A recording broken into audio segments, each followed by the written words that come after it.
Mane pristatė, aš esu Viktoras Sungaila.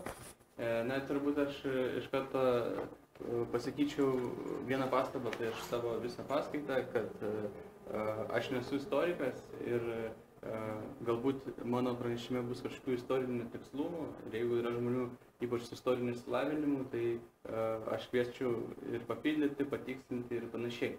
O kaip aš rašiau renginio pristatymę, aš esu baigęs filosofijos mokslus, studijuoju magistrantūrą ir religijotyrą, todėl visų pirma interesas mano unijai yra konceptualinis, filosofinis, teologinis, religijotyrinis ir jau antroje vietoje man yra istorinis kontekstas, kuris yra labai svarbus, kad suprasti konceptualinę, teologinę unijos pusę. Na ir, kaip sakė Darius, tai šita tema yra labai sudėtinga, yra skirtingos istoriografinės tradicijos, kurios labai radikaliai skirtingai pasakoja apie tą patį įvykį ir jeigu būtų koks iš Lvovo istorikas, jis papasakotų turbūt labai kitokią istoriją negu istorikas iš Maskvos. Ir man asmeniškai šita tema yra labai aktuali, nes aš pats esu gimęs lietuvio ir ukrainietis šeimoje ir turiu pats dėl savo kilmės daug ryšių tiek su Ukrainos ortodoksų bažnyčia Maskvos patriarchatą, tiek su Ukrainos graikų katalikų bažnyčia. Ir man tenka stebėti, kaip mano artimi žmonės tarpusavyje kaltina, kad vieni, kad yra pavaldus Maskvai kitus, o kiti, kad jie yra nacionalistai ar eretikai, išdavikai ortodoksų bažnyčios ir panašiai. Ir dėl to, ką pabandžiau padaryti šitoje savo paskaitoje, tai šiek tiek apjungti tos požiūrius ir pabandyti pažiūrėti iš įvairių perspektyvų. Na ir pradėkime nuo klausimo apskritai.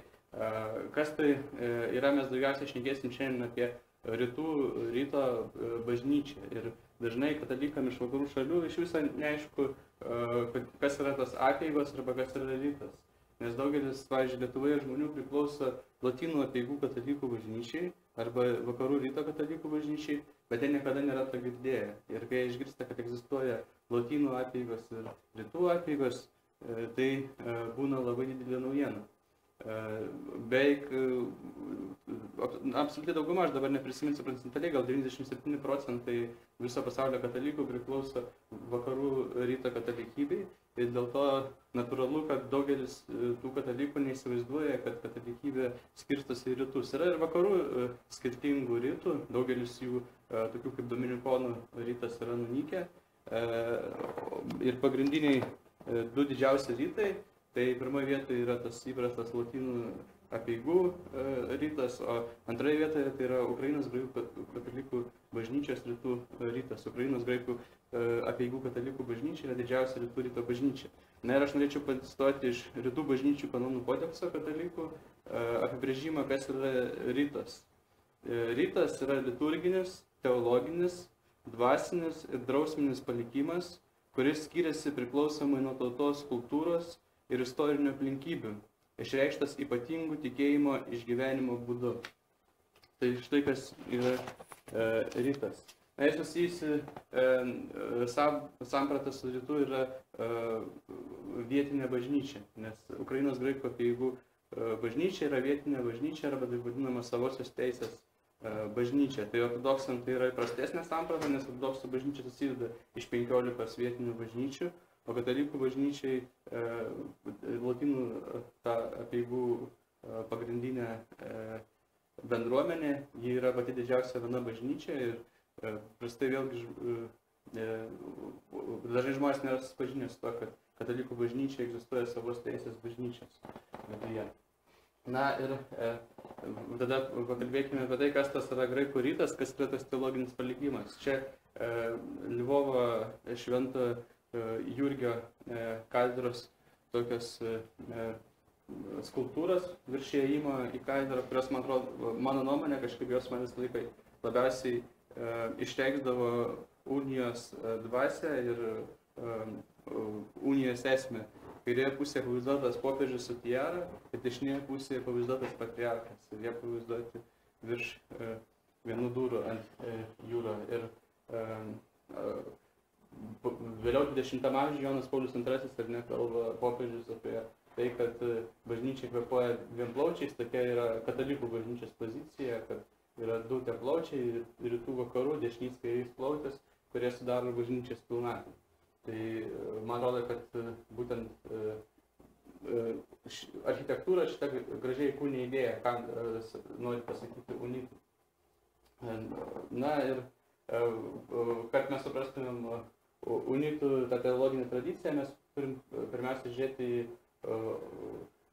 bendrą ortodoksų ir unitų palikimą ir kuo jis skiriasi, naudojama tą teologinį, drausminį ir kuo jis skiriasi nuo įprasto vakarų apeigų katalikų palikimo. Tai pradėkime nuo aptarimo, pagrindiniai skirtumai dogmatiniai ortodoksų bažnyčios ir katalikų bažnyčios. Aš pažymėjau liniją tą dalį, skirtumų, kurie atsirado po Bresto unijos.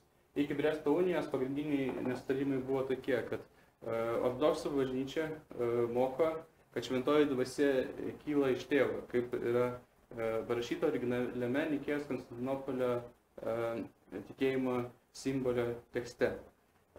O katalikų bažnyčia moko, kad šventoji dvasia kyla iš tėvo ir sūnaus. Jie pridėjo vieną latinišką žodį, filiokve, tikėjimo išpažinime, kuris reiškia ir sūnaus iš lotynų kalbos išvertus. Ortodoksų bažnyčia, jau kaip šiek tiek užsiminiau, yra nepriklausomų bažnyčių konfederacija, kurios galva yra Kristus. Tai yra ortodoksų bažnyčia sudaro 15 visiškai nepriklausomų bažnyčių, kurias jungia bendras tikėjimas ir eucharistinis bendravimas. Tai yra bendravimas sakramentalus, sakramentuose. Tačiau ortodoksų bažnyčios neturi jokio bendro administracinio centro ir jokio centrinio tokio valdymo. O patriarchai visi? Tai jie yra atskiros bažnyčios galvos, pavyzdžiui, Rusijos ortodoksų bažnyčios, Graikijos ir jeigu reikalingi sprendimai visuotinės bažnyčios lygių, tokiu atveju gali susirinkti visuotinės bažnyčios susirinkimas. Tai yra, turi susirinkti vyskupai susirinkimą, kuris atstovautų visą bažnyčią ir kuris būtų pripažintas po to, kai padarys nutarimus visos bažnyčios. Ir tokių susirinkimų ortodoksų bažnyčiai buvo 7, paskutinis 787 metais. Tai yra pas schizmas niekada nebuvo visuotinio susirinkimo.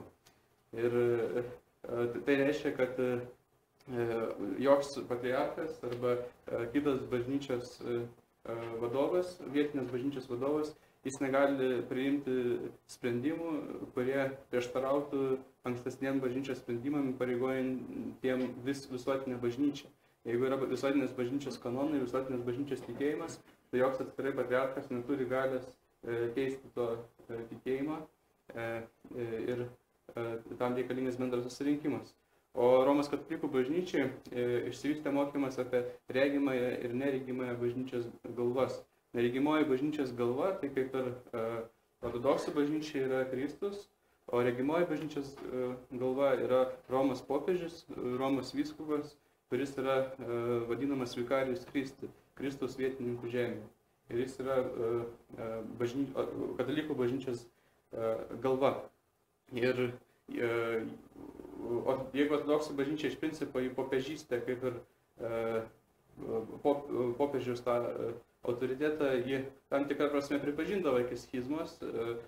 Jis buvo laikomas pirmų tarp lygių patriarchų, tai yra pirmas pagal garbę, bet lygus savo vyskupystę ir realios jurisdikcijos visuotinės bažnyčios lygių jis neturėjo.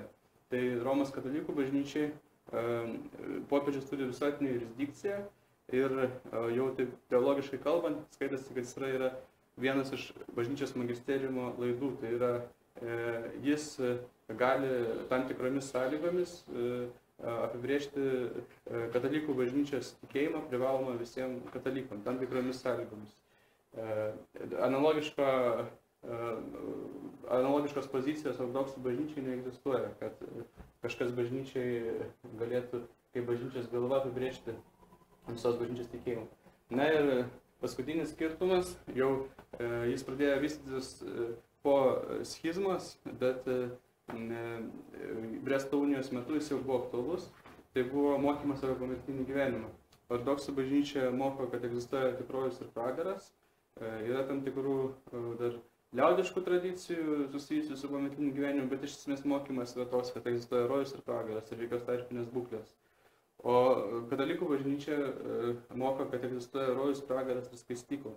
Tai yra vieta, kurioje žmogus turi atlikti laikinąją bausmę už neatitaisytus laikinuosius nuodėmės padarinius. Dabar neeksplikuosiu šito, ką tai reiškia, bet esmė tame, kad egzistuoja skaistykla, tarpinė būklė, kuri neegzistuoja ortodoksų bažnyčia arba rytų tradicijų.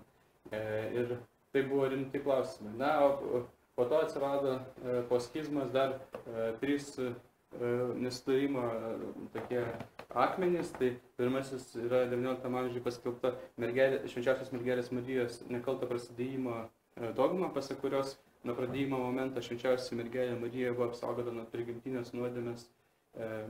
Ir ortodoksų daugelis teologų, jie visgi neigiamai žiūri šitą dogmą, bet ortodoksų kaip ir oficialaus kažkokio kanoninio sprendimo jos atžvilgių nėra, bet tai jau yra toks nestarimo akmuo, kuris reikalauja išsiaiškinimo. Žinoma, kad kliūna popiežiaus neklystamumo dogma priimta po Pirmam Vatikano susirinkime, po to, kai buvo priimta Švenčiausios mergelės Marijos nekalto prasidėjimo dogma.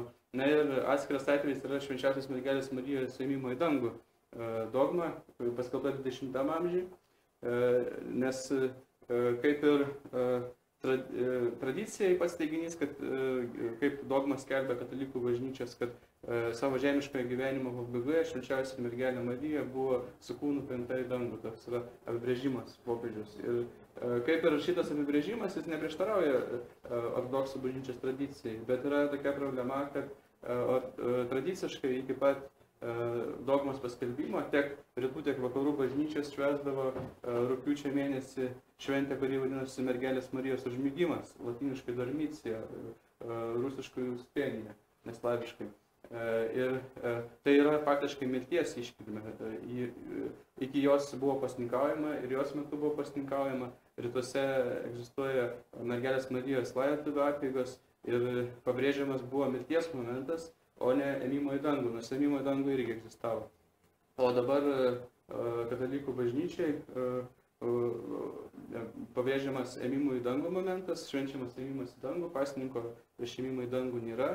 Ir kadangi dogmiškai apibrėžta tik tais ėmimą į dangų apibrėžė tik tą momentą, tai kyla klausimas, ar mergelė Marija iš viso mirė. Ir čia yra skirtingų katalikų teologų atsakymų. Na ir pozicija, taip vadinama, immortalistų, kad mergelė Marija net nemirė, o buvo paimta į dangų nemirdama, tai jie kategoriškai prieštarauja ortodoksų bažnyčios tradicijai. Ir dėl to aš pažymėjau šitą dogmą klaustuku, nes yra interpretacijų, kurios atitinka rytų tradiciją, yra interpretacijų, kurios rytų tradicijas netitinka. Galima dar, čia dar įdėjau tikėjimo išpažinimą, tai tikėjimo išpažinimas jisai turi tų 12 narių vadinamų, 12 punktų ir čia lietuviškai netikiu į šventąją dvasią, viešpatį gaivintoją, kylantį iš tėvo.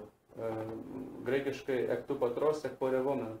O latiniškam tekste čia įdėta kylantį iš tėvo ir sūnaus. Ex patria filioque procedit.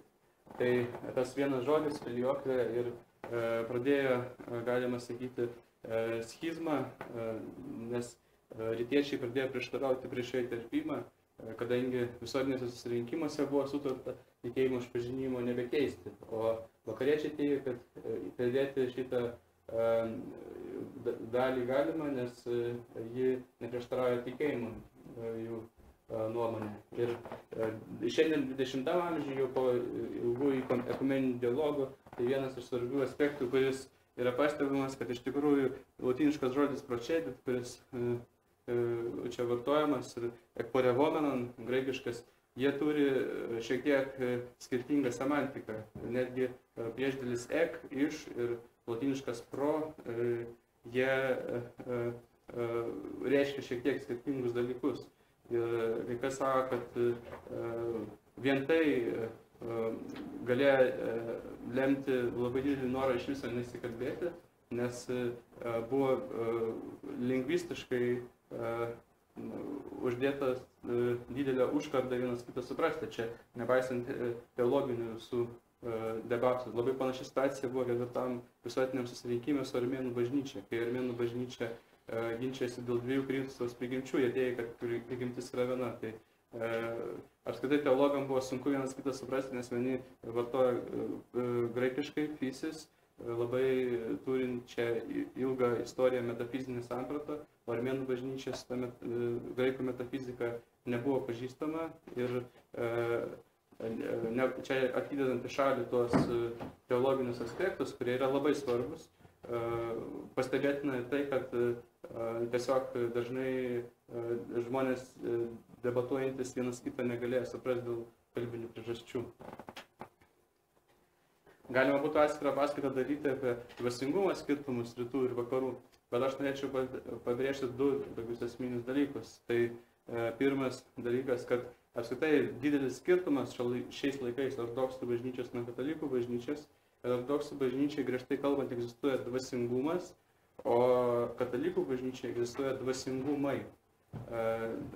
Katalikų bažnyčioje egzistuoja įvairios dvasingumo tradicijas. Jėzuitų, dominikonų, pranciškonų, egzistuoja įvairius pamaldumai, rožinis, adoracija, šlovinimai iš protestantizmo atėję, egzistuoja įvairios savęs raiškos formos ir laikomasi principo, kad galima įvairiai išgyventi tikėjimą, kol išpažįstamas katalikų bažnyčios mokymas, o ortodoksų bažnyčiai yra laikomasi nuostatos, kad dvasingumas turi kilti iš bažnyčios tėvų tradicijos ir labai preciziškai jos laikomasi.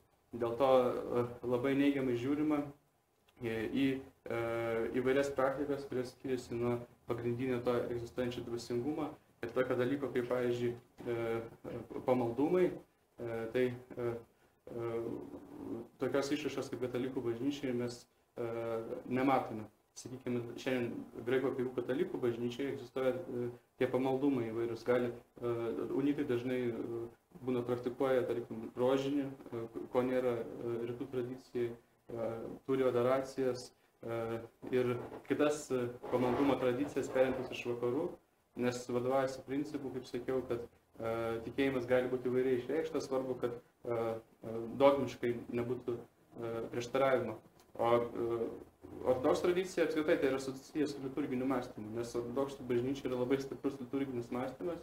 Tai yra, kad liturgija yra pripildyta įvairių simbolių, kad veiksmai yra simboliniai ir labai gajus principas lex orandi stato lex credendi. Tai yra, kad maldos taisyklė nustato tikėjimo taisyklę, kad iš to, kaip žmogus meldžiasi, kyla kaip jisai tiki.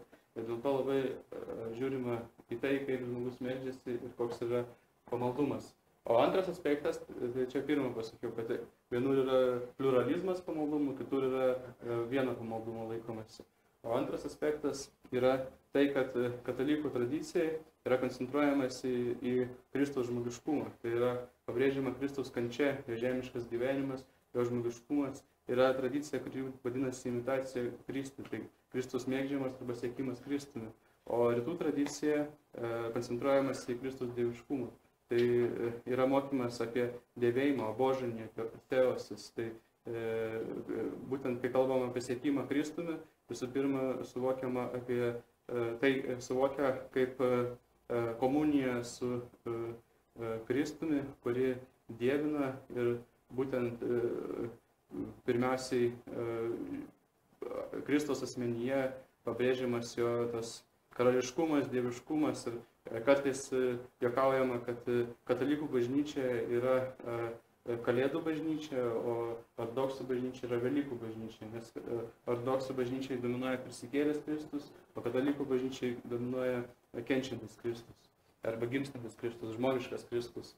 Rytuose, tarp kitko, iki pat 4 amžiaus Kalėdų iš viso nebuvo švenčiama, bet čia jau kita istorija. Kiti skirtumai, kurie nebuvo tokie svarbus ir nėra šiandien tokie svarbus schizmai, tai visų pirma skirtingos duonos naudojimas komunijai. Rytuose apskritai komunija teikiama dviem pavydalais, vynu ir duona visiems tikintiesiam ir naudojama rauginta duona ir raudonas vynas. O vakaruose naudojamas paprastai baltas vynas ir nerauginta duona, tai yra ostija.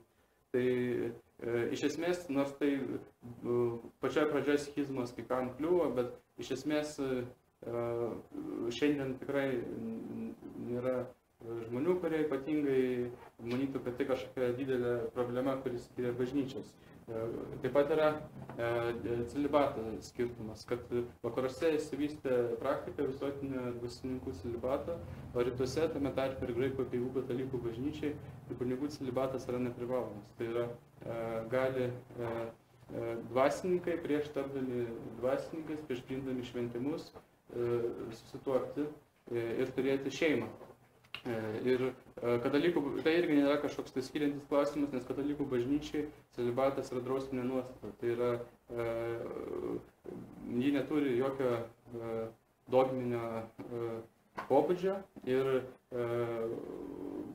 grynai tai yra popiežiaus įvesta drausmė, kuri gali būti bet kada faktiškai panaikinta ir iš viso, jeigu asmuo pažeidžia tą celibatą, tai iš tikrųjų jis netgi iš popiežiaus gali, jeigu jisai gailisi, gauti ir dispensą, paskui jam gali būti tai tas kanono pažeidimas atleistas. Tai reikia suvokti, kad tai netgi vakaruose nėra kažkoks tai labai principinis, tai yra gilus paprotys, drausmė, bet kadangi tai nėra kažkoks tai teologinis klausimas celibato labai rimtas, tai jisai iš principo neskiria bažnyčių ir tai nėra, kaip sakiau, šitie visi dalykai nėra kažkokie principiniai skirtumai.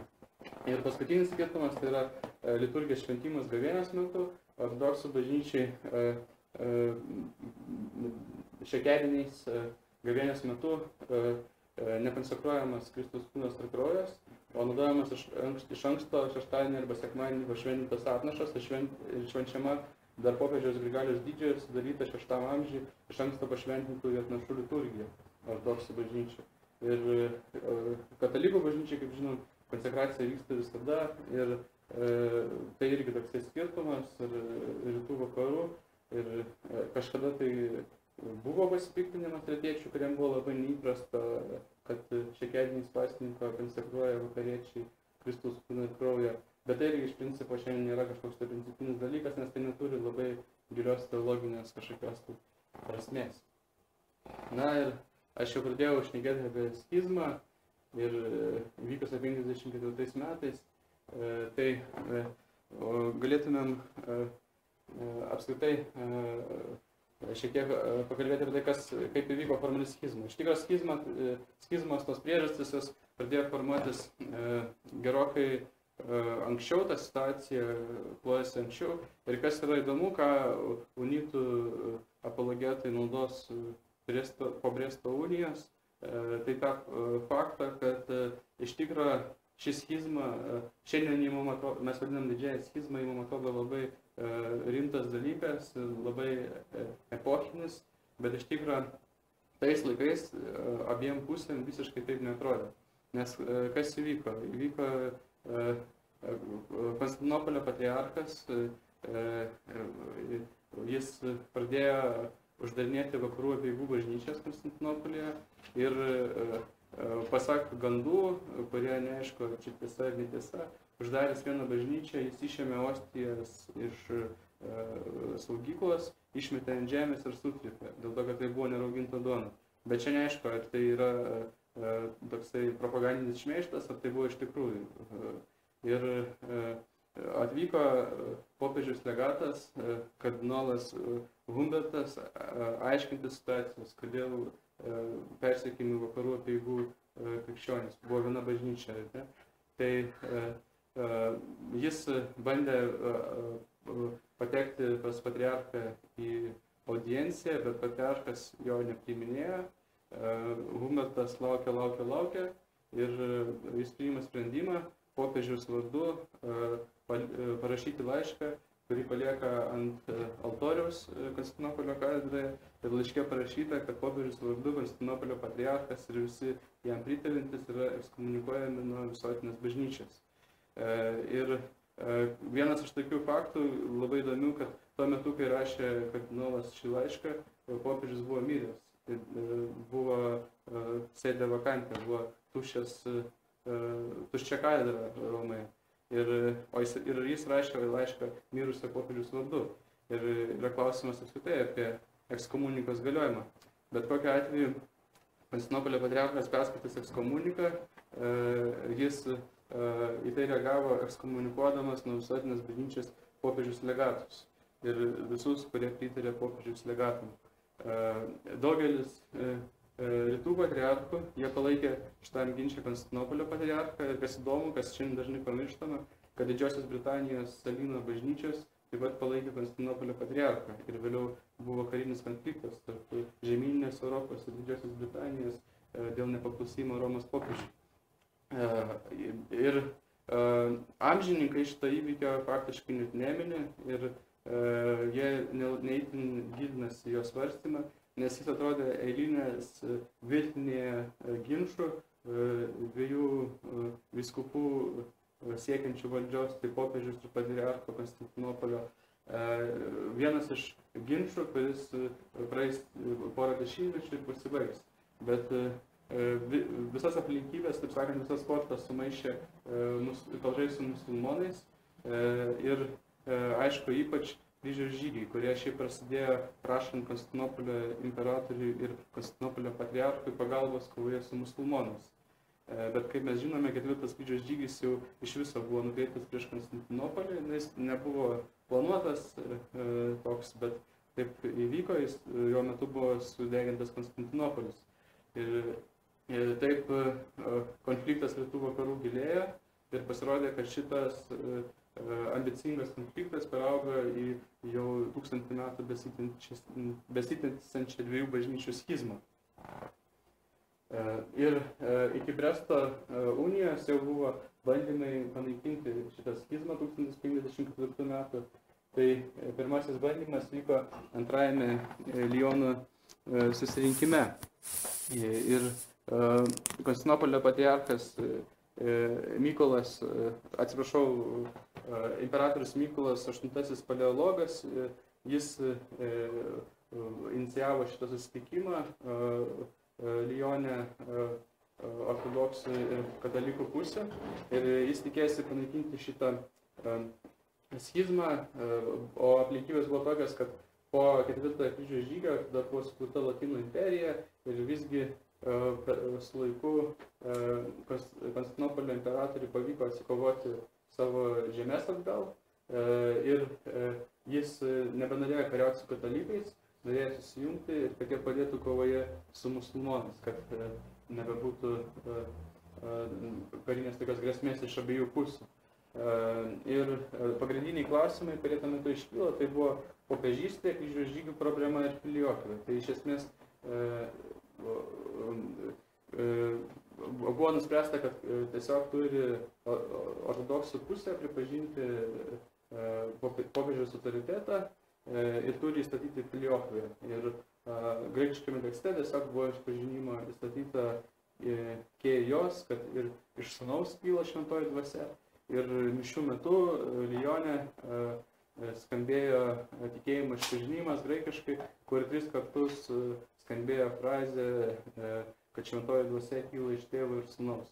Ir nors imperatorius labai stipriai rėmė šitą sprendimą, bet nei vienas iš dvasininkų faktiškai nors dalyvavo tose mišiose, bet jie šito bandymo sujungti bažnyčią nepriėmė ir to labiau nepriėmė jo visi tie, kurie vyko Bizantijos istorinės ribose. Ir šita unija rimtesnių tokių pasiekimų neturėjo, tai buvo toks pirmas bandymas. Antras bandymas buvo Florencijos susirinkime ir Florencijos susirinkime jau kitas imperatorius Jonas VIII paleologas taip pat bandė panaikinti schizmą ir čia jau iškyla dar viena problema, skaistyklos problema ir ši Florencijos vadinamoji unija jau turėjo rimtesnių pasekmių. Visų pirma, tai čia pirmą kartą Florencijos unijoje, kurios tikslas buvo būtent susivienimas prieš musulmonus, pats pagrindinis tikslas toksai, tai jame pirmą kartą į rytus jau žiūrima daugmaž kaip į lygiavertį partnerį su savo teologinė, drausminė ir panašiai tradicija ir jau nebėra tokio spaudimo, tiesiog aklai priimti viską, kas yra priimta vakarų bažnyčioje. Florencijos susirinkimas jisai jau ieško konsensuso. Ir Florencijos susirinkimo nutarimus jau priėmė visa vyskupų delegacija iš Konstantinopolio, išskyrus vieną vienintelį vyskupą, tai yra Morko Efezietį. Ir Morkus Efezietis, norėčiau pacituoti kelis jo pasisakymus, tai jis buvo prieš konsensusą ieškojimą ir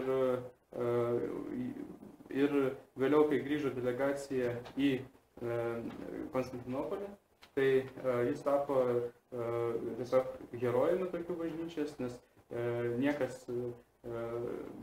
toje bažnyčioje likusioje nepriėmė susirinkimo nutarimo ir Morkus Efezietis įgijo titulą bažnyčios sąžinės, o po mirties buvo paskelbtas ortodoksų bažnyčios šventuoju. Tai pirmiausia, norėčiau pacituoti iš jo kreipimąsi į Romos popiežių. Jis sako taip: palaiminčiausias senosios Romos popiežių, į tave kreipėsi Morkus, ištikimųjų bažnyčios Efeze vyskupas. Aš girdėjau vieną jūsų pamokslininką, kalbantį taikos naudai, ir vardan pataisymo tų asmenų, kurie, turėdami neteisingą tikėjimo supratimą, galvoja, kad šitas papildymas, tai yra filiokvė, buvo nuo pat pradžių tikėjimo simbolyje. Todėl, vadant ekonomijos, tegu jis vėl būna išimtas, įdant jūs priimtumėte brolius, dėl pasidalymo su kuriais, manau, jei tik nemastote nežmogiškai, net jūs turėtumėte kentėti. Įsivaizduokite kraują krikščionių, kuris liejamas kasdien Bizantijoje ir kančią vergovę barbarams musulmonams, ir Kristaus kryžiaus niekinimą, taip pat altorių naikinimą, maldos namų griovimą, dieviškojo psalmių giedojimo nutraukimą, šventųjų vietų užėmimą, liturginių drabužių bei reikmenų išniekinimą. Visa tai galėtų būti išspręsta, jei dieviškai bendradarbiautume, jei būtume taikoje ir sutarime. Taip būtų, jei panorėtumėte, atidėję užkietėjimą ir nenulaidžiavimą, nusileisti mums silpniesiems ir išimtumėte tai, kas mus glumina. Jei tad valgys piktina mano brolis, sako apaštalas, aš nevalgysiu mėsos per amžius, kad tik nepapiktinčiau brolio. Taip ir dabar, o šventasis tėve, gerai rauginta duona, gerai ir nerauginta. Bet jei nerauginta duona glumina ir yra laikoma prastesnė aukai, netobulai ir negyva, šventame rašte vadinamo neteisybės duona, tai kodėlgi nepriimti raugintos ir atmesti neraugintą. O anksčiau mes kalbėjome visiškai tuos pačius dalykus ir tarp mūsų nebuvo schizmos ir abi pusės buvo sutarime su bažnyčios tėvais. Dabar, kai nebekalbame vieno, kaip galime būti kartu? Mes, ortodoksai, vis dar kalbame tą patį, kaip ir tada senovėje, ir esame sutarime tiek tarpusavyje, tiek su jūsų ir mūsų bažnyčios tėvais. O savo laiške būsimajam Konstantinopolio imperatoriui Jurgijui Scholarijui, jisai buvo žinomas paskui kaip Genadijus Scholarijus imperatorius, pats pirmas po musulmonų užėmimo Konstantinopolio, jis laiške rašo: tu sieki kompromiso ir konsensuso, argi tai gera ir verta filosofo sielos. Niekada už žmogaus bažnytiniai reikalai nėra tvarkomi kompromisais. Nėra vidurio tarp tiesos ir melo. Paklausyk, kaip didysis Grigalius teologas gyrė pseudo susirinkimą, ieškojusi vidurio tarp arianizmo ir ortodoksijos. Tai Kajafo sambūris, kuriame buvo pasmerktas Kristus. Susirinkimas ieškojęs kompromiso, sugriovė senovinį ir pamaldo trejybės išpažinimą. Atvėrė duris piktžodžiavimui. Na ir kaip sakiau, būtent šita pozicija Morkaus Efeziečio, ji įsigali bažnyčioje ir Florencijos unija, ji nėra priimama. Ir pagal ortodoksų ekleziologiją, jeigu vyskupų netgi susirinkiminis nutarimas nepriimamas yra Dievo tautos, tai yra bažnyčios tikinčiųjų, tai jisai nesiskaita kaip visuotinės bažnyčios nuomonė, skaitasi kaip tiesiog vyskupų išreikšta nuomonė. Kaip sakiau, jis buvo pramintas bažnyčios sąžinė, o dabar būtų gerai šiek tiek dar grįžti ir pagalvoti apie bažnyčios istoriją Lietuvoje. Tai labai svarbus faktas, kad būtent misija, kuri įkūrė ortodoksų bažnyčią Lietuvoje, tai yra įvairiais vertinimais galės prasidėti 10-12 amžiuje Konstantinopolio misija, kuri iš pradžių turėjo ir graikiškų galimai elementų, turėjo slaviškų. Ir 13-14 amžiuje jau Lietuvoje yra ortodoksų šventieji.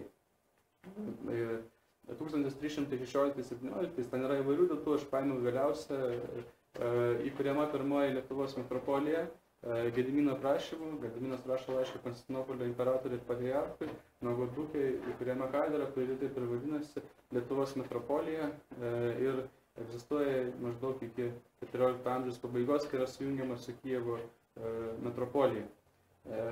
Ir 1375 metais, kaip sakiau, jau Lietuvos didžioji kunigaikštystė visa priklauso Kijevo metropolijai ir tuo metu įvyksta svarbus įvykis, kad įvyksta atsiskyrimas, galima sakyti, dviejų teritorijų - Maskvos teritorijos ir Lietuvos didžiosios kunigaikštystės teritorijos. Tai kunigaikštis Algirdas paprašė Konstantinopolio imperatoriaus ir patriarcho, kad atsiųstų nepriklausomą vyskupą, nes tuo metu vyskupas su titulu Kijevo metropolito buvo Maskvoje. Ir dėl to, kadangi buvo konfrontacija su Maskvos kunigaikštystė, Algirdas prašo nepriklausomą vyskupą ir atvyksta vyskupas Kiprijonas, paskirtas Konstantinopolio patriarchato vyskupas, kuris yra Kijevo, jo titulas yra Kijevo ir visos Rusijos metropolitas. Ir jis tarnauja Lietuvos didžioji kunigaikštystė. Ir Maskvoje kilo didelis pasipiktinimas šito įvykio ir norėjau ir pacituoti iš laiško Kiprijono Maskvos tam metropolitui, kuris irgi turi Kijevo titulą, apie tai, kaip nemandagiai buvo pasielgtas su Konstantinopolio patriarchu ir imperatoriumi. Tai jisai guodžiasi, kad patriarchą ir imperatorių rusų delegacija su priešakyje metropolitu išvadino lietuvių. Ir čia senąją slavų kalbą rašo: "Što же лист створша патриаршим послом, хуляще на патриарха и на царя, а на сбор великий. Патриарха Литвином назвали, царя также." Vat, jis guodžiasi, kad toks liūdnas įvykis. Na ir čia labai svarbus tas būtent įsispyrimas, nes toliau ir 15 amžiuje tęsiasi konfrontacija Maskvos ir Lietuvos stačiatikių. Ir šiandien turbūt tai labai įdomiai skamba, kai visgi Vilniaus vyskupija priklauso Maskvos patriarchatui ir stačiatikių bažnyčia yra siejama su Maskva, su Rusija. O štai iki pat Bresto unijos Lietuvos didžiosios kunigaikštystės stačiatikiai visgi savo identitetu save laikė piliečiais kunigaikštystės, lojaliais paskui Lenkijos karūnai, Kitatiko, kataliko karūnai. Ir tas posūkis į Maskvą, jisai vyksta labai palaipsniui. O pirmiausiai vyksta konfliktas tarp Lietuvos ortodoksų, čia Lietuvos, Baltarusijos, Ukrainos, žinoma, šiandieninio, ir tarp Maskvos ortodoksų. Na ir aišku, 387 metais atėjo priima katalikybę. O ar žinote, kas čia yra per iliustracija?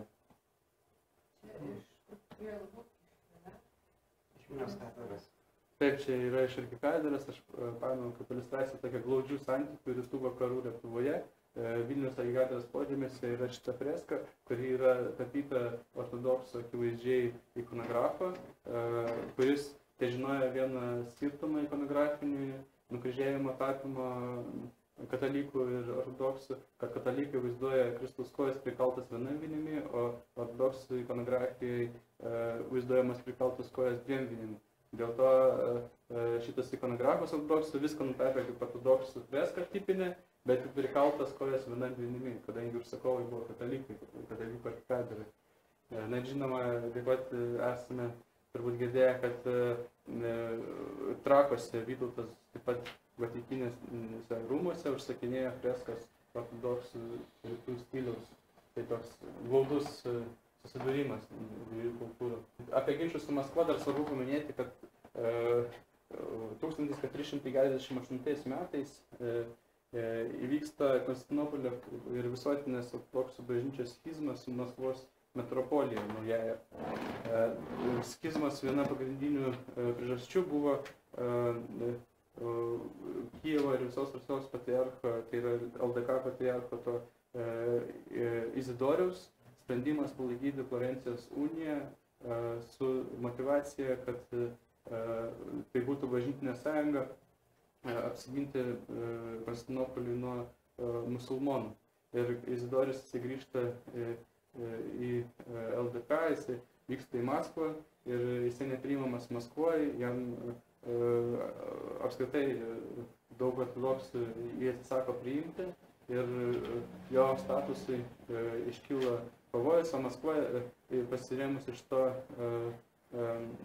pretekstu, nes ir taip jie jau buvo giliuose nesutarimuose su Konstantinopolio patriarchu, 1448 metais pirmą kartą konsekruoja savavališkai Maskvos metropolitą ir tokiu būdu faktiškai paskelbė autokefaliją ir kadangi kanoniškai nepaklūsta Konstantinopolio patriarchui, jie atsiduria schizmoje, tai nutrūksta eucharistinis bendravimas tarp Lietuvos krikščionių ortodoksų ir apskritai tarp Antiochijos, Jeruzalės, Konstantinopolio ir tarp Maskvos. Dėl to lengviau suprasti, kodėl po to galėjo vykti tokie įvykiai, kaip čia pažymėtas Maskvos ir Lietuvos didžiosios kunigaikštystės karas. Nes nors jie formaliai buvo ortodoksai, bet jie neturėjo eucharistinio bendravimo ir buvo schizmai. Vienas iš tokių iškilių asmenų šitų visų konfliktų yra Konstantinas Ostrogiškis. Jis, galima sakyti, nusipelnė kultūrą ortodoksų, nes jis būtent bandė pakeisti tą įvaizdį ortodoksų kaip liaudės religijos, kaip tokios neįsilavinusios religijos. Jis rėmė knygų leidimą, kultūrinę tą raidą, bet to pačiu jisai aktyviai dalyvavo karuose su Maskva, ir šitose kovose ypač garsus Oršos mūšis, kur jis sumuša Maskvos pajėgas. Ir Vilniuje mes turim Švenčiausios Trejybės cerkvę, kuri iš pradžių buvo ortodoksų cerkvė, dabar ji priklauso Graikų apeigų katalikų bažnyčiai, kuri pastatydinta būtent Konstantino Ostrogiškio lėšomis. Ir šalia esantis vienuolynas taip pat pastatytas jo lėšomis. Ir ten dabar, tarp kitko, yra planuojama pastatyti priešais ją paminklą Konstantinui Ostrogiškiui atsiminti. Aišku, tai yra savotiškai ironiška, nes dabar, tai kaip sakiau, unitų bažnyčia, o Konstantino Ostrogiškio sūnus buvo aršus unijos priešas. Tai čia taigi įdomi detalė.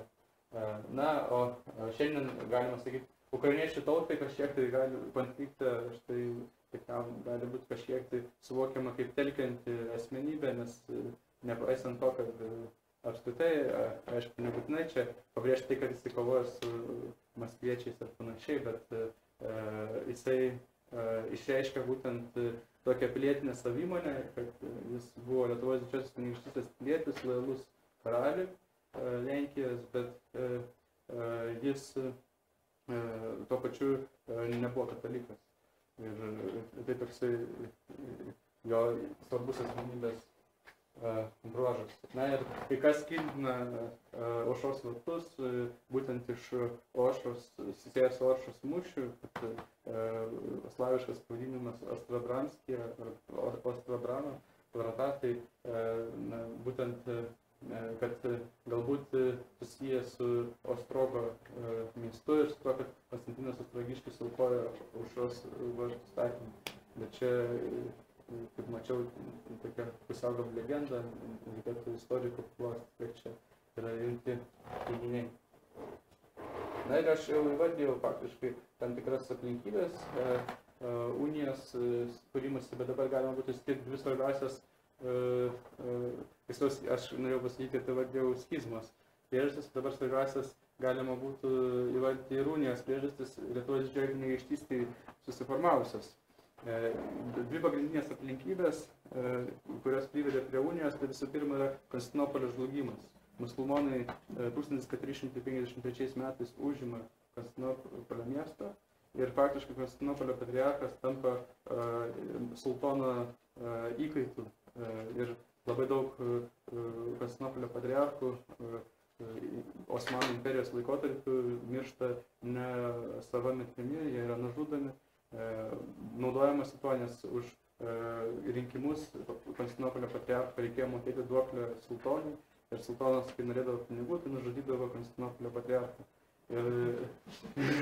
Ir tokia padėtis negalėjo nepaveikti Lietuvos didžiosios kunigaikštystės bažnyčios, kuri visgi buvo Konstantinopolio patriarchato sudėtyje. Faktiškai bažnyčia liko be vadovybės. Tai netgi sunku buvo spręsti kažkokius aukščiausius klausimus. Ir tai lėmė, kad atsivėrė plačias galimybės Lenkijos karaliui ir bendrai politiniam vadovam kunigaikštystės kištis į ortodoksų bažnyčios reikalus.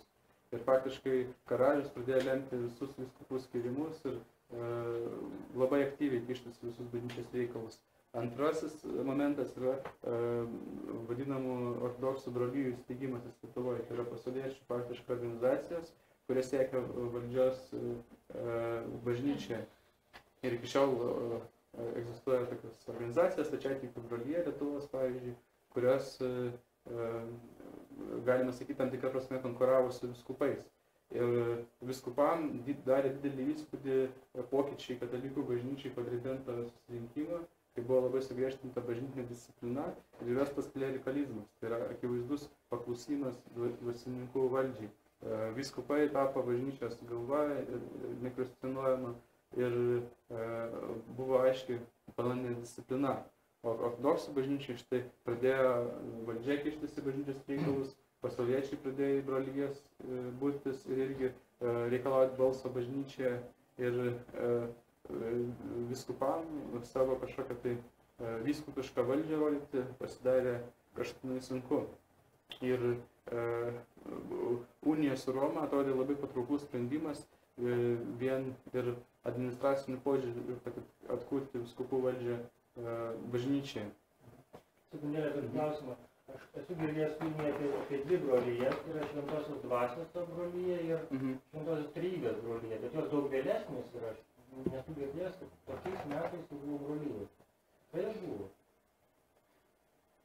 Nu... Trejybės pradėjo dėl unijos, iš esmės, tam, kad išlaikytų bažnyčią. O Šventosios Dvasios ir jinai senai yra. Aš esu girdėjęs, kad pravoslavnoje bratstvo Lietuvai, kad darinys, bet, nu, sakykime, galima būtų pasitikslinti šitą faktą, kada tiksliai tai atsirado, bet kokiu atveju tikslus faktas yra tas, kad buvo kišimasis pasauliečių bažnyčios valdymui. Čia yra tikslus faktas. Dėl brolijų galėsiu pasitikslinti. Na ir parašomosiuose iš tikro dokumentuose Bresto unijai, kad atsispindi būtent tai, apie ką sakiau, tą pusę, kad visų pirma suvokiama unija ne kaip pilnas bažnyčios bendrystės atkūrimas tam tikrą prasme, na gal kitaip reikėtų suformuluoti, ne kaip dogminė bažnyčių vienybė, suvokiama Bresto unija iš pradžių parašomosiuose dokumentuose, ne kaip dogminė vienybė, ne kaip visiška tikėjimo vienybė, išpažinimo vienybė, o kaip kanoninės tvarkos bažnyčioje atkūrimas, sutvarkymas santykių su valstybe ir perėjimas į Romos popiežiaus jurisdikciją. Nei vienam iš tų nurodytų dokumentų mes nerandame svarstamų dogminių klausimų. Pačiam dokumente Vyskupų deklaracijai pasirodo prašymas Romos popiežiaus, kad jis priimtų į savo jurisdikciją, kad jis taptų bažnyčios vadovu, bet nešnekame apie tikėjimo skirtumus. Ir taip pat užsimenama apie Lenkijos karalių, kurio prašoma, kad jis garantuotų ortodoksų vyskupam tokias pateisės kaip katalikų vyskupam. Ir vyresnėse dokumentuose apskritai kalbama apie tai, kad ortodoksai turėtų tokias pat teisės ir privilegijas, kaip ir katalikai Žečpospolitų Bresto unijai. Tai įvyksta kas kita, kai jau ateina laikas pasirašyti uniją, kai važiuoja vyskupai iš pradžių 1595 metais į Romą, 1996 Breste patvirtinama unija, bet 1995, kai Romą važiuoja vyskupai, tai Romos popiežius jisai sutinka pasirašyti uniją, kurios artikuluose yra numatyti susitarimai dėl dogminių klausimų. Kai kurie istorikai sako, kad galima būtų taip komentuoti, kad greičiausiai vyskupai, kurie uniją inicijavo pirmasis deklaracijos sutarinėje, jie tikėjosi, kad dogminiai klausimai bus sprendžiami po to, kai bus atkurta vienybė, bet popiežius buvo kitos nuomonės, jisai skaitė, kad reikia iš karto išspręsti dogminius klausimus, kad būtų vienas bažnyčios tikėjimas ir tada jau toliau kartu gyventi. Jis nematė galimybės vadovauti bažnyčiai, kurios dogminis išpažinimas neaišku yra kokio statuso. Ir artikuluose visgi pasirodo palyginus tokia palanki ortodoksų bažnyčiai versija unijos. Tai visų pirma, pirmas artikulas, jisai kalba apie filiokvę ir čia skirtingai, galbūt labiausiai artimiausia pozicija išreiškiama Florencijos unijai. Yra faktiškai pripažįstama, kad filiokvė ginčas kyla dėl nenoro vienas kito suprasti ir ortodoksų pusėj leidžiama neišpažinti tikėjimo, kad šventoji dvasia kyla iš tėvo ir sūnaus, leidžiama laikytis originalaus tikėjimo išpažinimo teksto su sąlyga, kad jie nesmerkia tų, kurie išpažįsta, kad šventoji dvasia kyla iš tėvo ir sūnaus. Ir papildoma taip pat, kad prierašų, kad be abejo, kaip lotyniškam tekste unija buvo sudaryta lotynų ir lenkų kalbomis ir lotyniškam tekste rašoma, kad apie tėvą, kad ab uno principio et unicas spirituazione procedit, apie šventoji dvasia, kad kyla iš tėvo kaip iš vieno principo ir vienos, nežinau, vieno dvelkimo, lietuviškai taip būtų. Tai yra faktiškai priimama ortodoksams senai priimtina formulė, kuri iš tikro, kad vakarų teologijos kontekste turi šiek tiek kitokią prasmę, toje ir ją pakomentuosiu, bet būtent pabrėžiamas tas faktas, kuris yra labai svarbus ortodoksam, kad nekalbama apie du pradus, iš kurių kyla šventoji dvasia, kalbama apie uno principio, kalbama apie vieną principą, iš kurio kyla šventoji dvasia. Ir pripažįstama, kad galima pasakyti, kad jį kyla per sūnų, per filium. Tai yra, šeštame amžiuje taip pat ortodokso autorius Šventas Maksimas išpažinėjęs, jisai lygiai tokį patį teiginį sakė graikiškai, kad kyla per sūnų. Tai tokiu būdu šitas klausimas yra filiokvėje sprendžiamas, kad ortodoksam leidžiama laikyti savo tikėjimą, jeigu jie nesmerkia katalikų tikėjimą. Ir tokiu būdu šitas klausimas sprendžiamas. Šiandien katalikų bažnyčios katekizme šitas artikulas yra komentuojamas taip. Rytų tradicija itin pabrėžia, kad tėvas yra dvasios pradmuo. Išpažindama dvasia, kuri eina iš tėvo, ji tvirtina, kad dvasia eina iš tėvo per sūnų. Vakarų tradicija pirmiausiai pabrėžia substancinį tėvo ir sūnaus bendrumą, tvirtindama, kad dvasia kyla iš tėvo ir sūnaus, filiokvė. Ji taip sako teisėtai ir pagrįstai, nes pagal amžinai dieviškųjų asmenų substancinio bendrumo tvarką tėvas, būdamas pradžia be pradžios, yra dvasios pradmuo, tačiau kaip vienatinio sūnaus tėvas, draugės su juo yra vienas pradmuo, iš kurio kyla šventoji dvasia.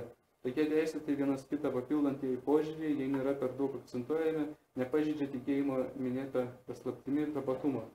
Tai žinoma, čia ortodoksam gal ir nebūtų tai savaime suprantama, kad pagristai tas tapatinimas vyksta, bet bet kokiu atveju artikulas nusileidžia ortodoksų poziciją ir leidžia jam laikyti savo tikėjimo. Antras, ketvirtas artikulas numato leidimą nieko nekeisti savo apeigose. Tai iš principo išsaugomas visos rytų šventės, visos rytų tradicijos, apeigas, leidžiama švęsti liturgiją bažnytinė slavų kalba toliau, tai yra neprašoma pereiti prie lotynų ir kitos kalbos ir bendrai netgi neprašoma priimti katalikų bažnyčios tokių švenčių, kaip pavyzdžiui Corpus Christi, Kristaus kūno šventės. Garantuojama teisė, kad rytų apeigų katalikai galės jų nešvęsti. Penktas artikulas sprendžia skaistyklos klausimą ir čia yra jau daroma nusileidžiama katalikų pozicijai, tai yra ortodoksų pusė pripažįsta, kad šitą klausimą dabar nediskutuos ir kad tiesiog pasitikės katalikų bažnyčios mokymu ir priims mokymą apie skaistyklą. Na ir čia aš jau sakiau, kad leidžiamas visos tradicijos ir savo kalendorius, galima nelotiniškai, galima nesilaikyti kunigų celibato, unitam. Pagal uniją turėjo būti ir visos vyskupų privilegijos suteiktos iš karaliaus pusės ir senate vietos turėjo būti suteiktos. Bet aš jau dabar galiu pasakyti iš karto, kad taip, daugelis iš šitų artikulų iš tikrųjų vėliau buvo neįgyvendinti ir vienas pagrindinių artikulų, kuris nebuvo įgyvendintas, yra teisės suvienodinimas. Senate vyskupai unitų vietų negavo ir jie vis tiek liko antrarūšiais valstybės piliečiais. Ir tai buvo stipriausias, sakyčiau, smūgis unijai, dėl ko motyvacija labai mažėjo ortodoksų priimti uniją. Buvo apkalbėti ir santykiai, kas bus, jeigu po kokių 200 metų ar po 150 sugalvos likusi ortodoksų bažnyčia prisijungti prie unijos. Buvo aptarta, kad nebus priimamas ryto keitimas. Iki šiol, jeigu žmogus nori pereiti iš rytų ryto į vakarų rytą, reikalingas Romos popiežiaus leidimas ir tai galima tik vieną kartą gyvenime. Arba atvirkščiai. Yra labai šitas apribotas klausimas, nes Bresto unijos kūrėjai jie bijojo, kad nepereitų tiesiog žmonės į paprastą katalikybę, kai paskui iš tikro polonizacijos ypač laikais tai vykdavo. O čia buvo numatyta, kad tam, kad nebūtų pagundų, kad teisė bus apribota. Apibrėžta aiškiai, kad viską valdo vyskupai, klerikalinė tvarka, kaip ir tridento numatyta. Vienuolynų struktūra taip pat buvo numatyta išsaugoti tokia pat kaip ortodoksų bažnyčiai, kad nebūtų jokių ordinų, kad nebūtų provincijolų, o būtų tiesiog su abatais priešakyje vienuolynai. Ir kaip ir kiti artikulai, tai yra vienas iš artikulų, kuris labai greitai buvo sulaužytas. Buvo leista steigti mokyklas, seminarijas, spaustuvės, pripažinta bendra bažnytinė drausmė ir ekskomunikos, kad jeigu unitai kažką ekskomunikuoja, Romos popiežius irgi laikosi, kad tie žmonės ekskomunikuoti ir atvirkščiai. Ir taip pat buvo numatytos administracinės priemonės prieš neprisijungusius ortodoksus. Tai po unijos ortodoksų tikėjimas tapo neteisėtų Liublino unijos valstybėje, bet realiai valstybės administracinio aparato atstovai, jie iš tikrųjų nesilaikė šito artikulo ir jie kaip tik administracinių priemonių faktiškai vengia taikyti prieš ortodoksus. O pagrindiniai iniciatoriai šito artikulo vykdymo buvo unitų vyskupai ir mes aptarsim vieną žymiausių pavyzdžių, Juozapato Kuncevičius.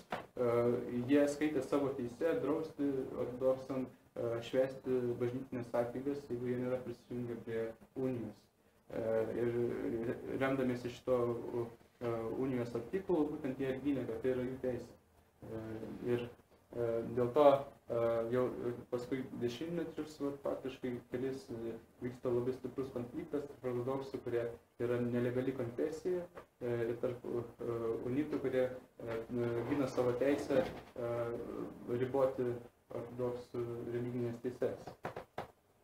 Tai aš jau paminėjau, viena iš asmenybių, kuri iškyla po Bresto unijos, labai svarbi graikų apeigų katalikų tradicijos ir visuotinės katalikų bažnyčios pats pirmas rytų apeigų šventasis toksai bendras iš po unijos laikų, tai yra Jozapatas Kuncevičius, Josafat Kuncevič, kuris čia Vilniuje įkūrė rytų apeigų vienuolių ordiną, kuris vadinasi Švento Bazilijaus ordinas, Švento Bazilijaus didžiojo ordinas arba Bazilijonų ordinas. Apaštališkas ordinas, kurio tikslas yra skleisti Bresto uniją. Ir ikonose paprastai vaizduojamas Jozapatas Kuncevičius laikantis su vienybe susijusius šūkius. Čia jis laiko iš litanijos arba Aktenijos tekstą, kai meldžiamės už pasaulio taiką ir visų bažnyčių vienybę. O jeigu žiūrėsite į Vilniaus graikų apeigų katalikų bažnyčią, kuris 17 metų pamokslavo, tai ten jis laiko raštam, kurio užrašyta dabūti visai vienam, tai būna visi vieningi. Ir Jozapatas Kuncevičius, jisai gimė ortodoksų, augo ortodoksų šeimoje, atvažiavo į Vilnių, kai jau buvo unija, ir jie auklėjo jėzuitai, kas paprastai labai ortodoksų mėgstama pabrėžti.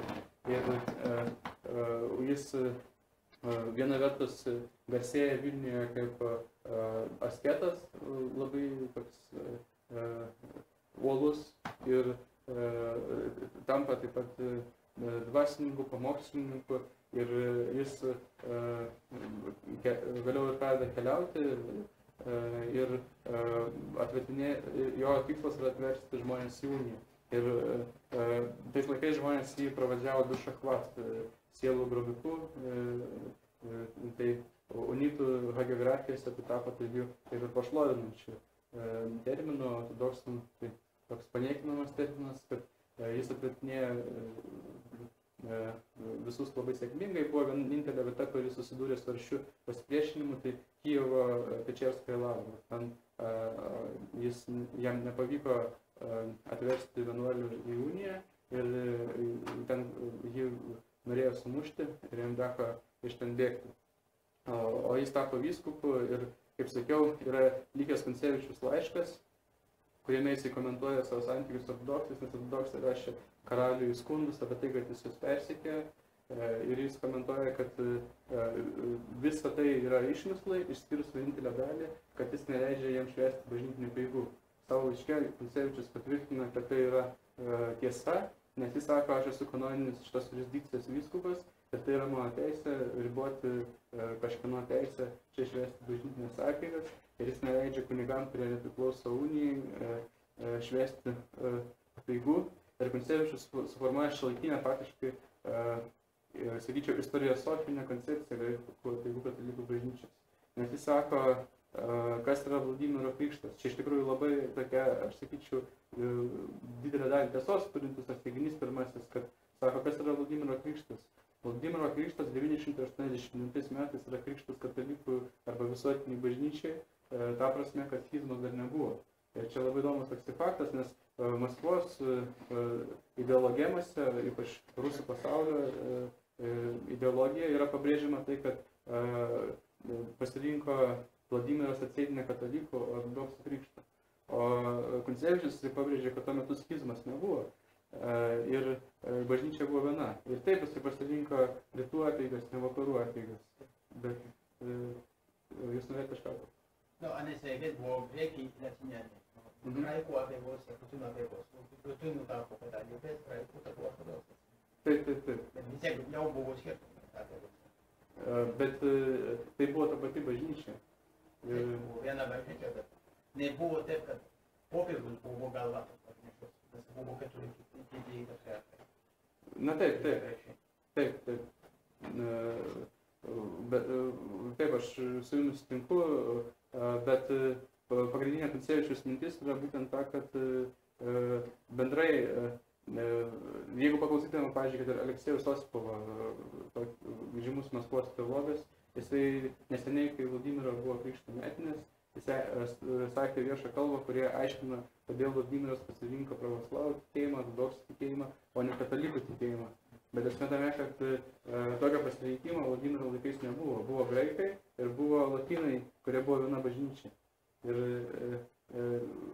pasirinkimas kažkoks tai vyko, net politinis ir toliau, bet jis nesirinko tarp ortodoksų ir katalikų tikėjimų. Tokio pasirinkimo paprasčiausiai neegzistavo. Ir Kuncevičius šitą idėją jisai pabrėžė, kada jisai traktuoja jau aišku savaip uniją, jis traktuoja kaip grįžimą į visuotinę bažnyčią, kuri buvo Vladimiro laikų bažnyčia, o ne kaip prisijungimą prie naujos bažnyčios, su kuria Rusija niekada neturėjo ryšio. Čia jau aišku galima diskutuoti ir ortodoksų aišku pozicija yra, kad jisai išdavė visuotinės bažnyčios tikėjimą ir paliko visuotinę bažnyčią, bet aš norėjau pabrėžti tai, kad visgi tame yra ta tiesos dalis, kad būtent, kad aiškia ideologema yra rusų istoriografijai, kai teigiama, kad Vladimiras pasirinko ortodoksų krikštą, nes tuo metu schizmos dar nebuvo. O Kuncevičiaus pabaiga gyvenimo tai buvo Vitebske, jisai buvo vyskupas ir Vitebske jo rezidencijai buvo kalinami, jeigu neklystu, 2 ortodoksų kunigai, kurie šventė liturgiją nelegaliai, ne bažnyčiai, bet tiesiog su liaudim ir už tai jie buvo sulaikyti ir kalinti Gestapo Kuncevičiaus rezidencijai. Ir minia ortodoksų nepasitenkinusių susirinko ir pradėjo tai, kas vėliau virto sukilimu, Vitebsko sukilimas. Tai susirinkusi minia reikalavo paleisti kunigus, Kuncevičius tada grįžo iš mišių ir pamatęs neramumus liepė kunigus paleisti.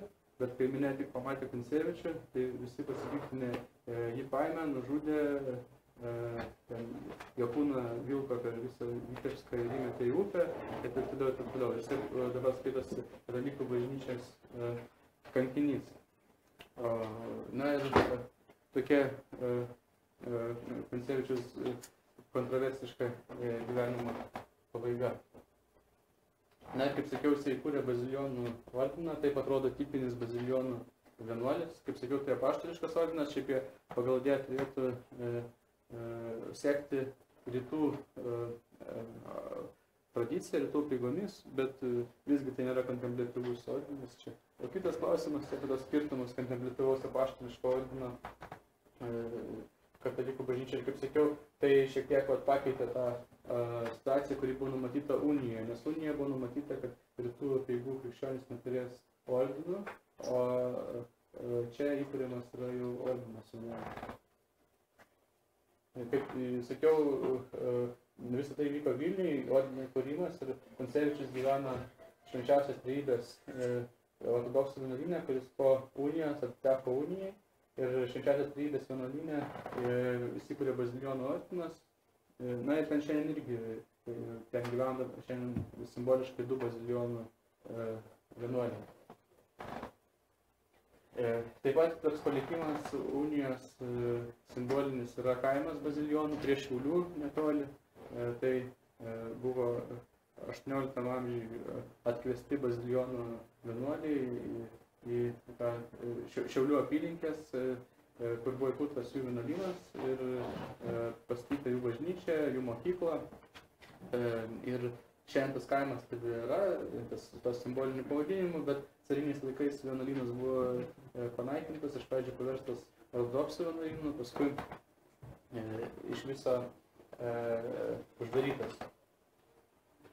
Čia Bazilijonų kaimo bažnyčia jau 20 amžiaus statybos atstatyta. Na ir tuo pačiu metu, kai buvo pasirašyta unija, kylo pasipriešinimas unijai. Ortodoksų pusė, tai vadovavimo Konstantino Ostrogiškio jaunesniojo, sūnaus to Konstantino Ostrogiškio, kartu su dviem vyskupais ir egzarchu Konstantinopolė surengė Bresto sinodą.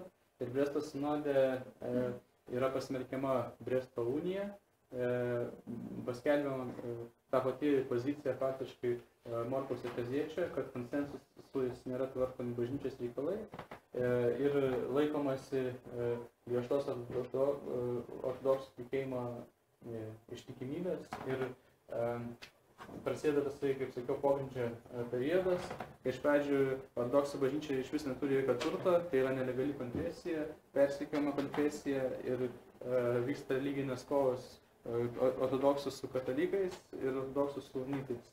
Ir šito periodu netgi faktiškai nebeturi kanoninės hierarchijos, ortodoksų bažnyčia, jos padėtis Lietuvoje yra labai sunki.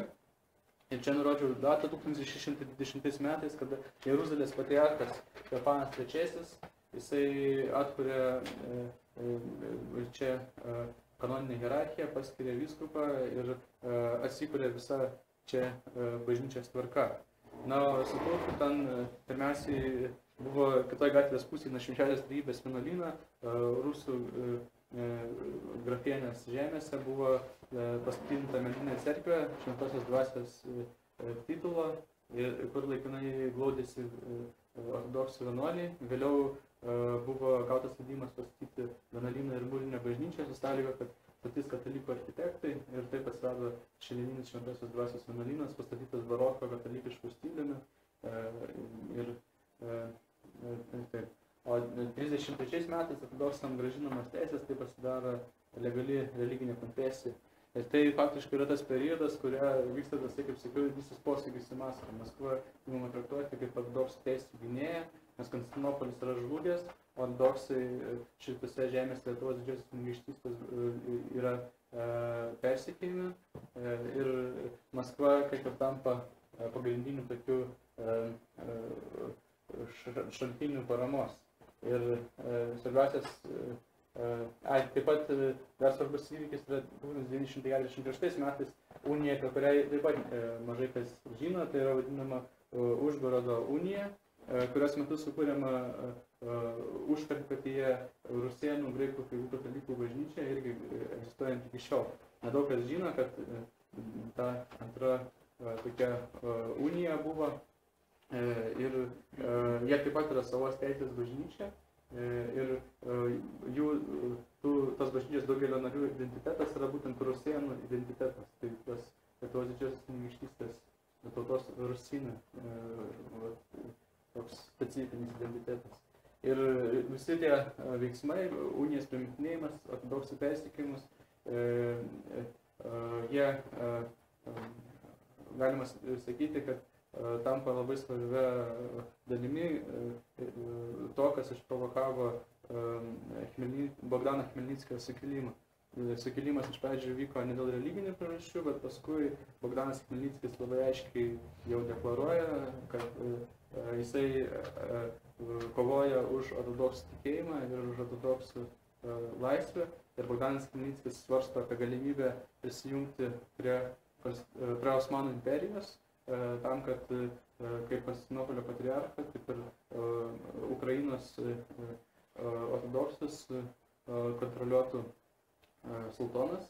O taip pat visgi nugalė antrasis valstybės variantas, kaip sąjungos su Maskva ir dalis pietrytinė Lietuvos didžiosios kunigaikštystės teritorija ir ten, man atrodo, jau Lenkijos karūnos buvo po Liublino unijos daug kas, tai ji pereina į Maskvos valdžią ir nemažai ortodoksų iš vakarinių Ukrainos žemių bėga į vadinamą Slobodanščiną, tai yra rytų Ukrainos žemės, kur šiandien yra didelė ortodoksų ta sankaupa. Ir tai iš tikrųjų galima sakyti, kad labai lemia kultūrinį identitetą Ukrainos. Būtent, kad, sakykime, jeigu mes būsim Lvove ar Slobodanščinoje, aišku, dar ir daug kitų istorinių įvykių tai lemia, bet jau dabar galima pamatyti tą konfesinį labai aišku pasiskirstimą, kuri kurio šaknis jau galima įžvelgti šitame pasidalyme. Khmelnytskio sukilimas ir ortodoksų migracija į Ukrainos rytus, kurie prisijungė prie Maskvos valstybės. Čia žemėlapį pažymėjau tą, tiksliau radau žemėlapį, kur pažymėtas yra žemių perėjimas Maskvai. Ir dabar norėjau aptarti būtent Lietuvos atsidūrimą LDK buvusios tos vyskupijos Maskvos patriarchate. Pirmiausia, kaip sakiau, 48 metais Maskva paskelbė autokefaliją vienašališkai, išeina į schizmą. Tada 1589 metais Konstantinopolio patriarchas pripažįsta Maskvos autokefaliją ir suteikia Maskvos metropolitui patriarcho titulą.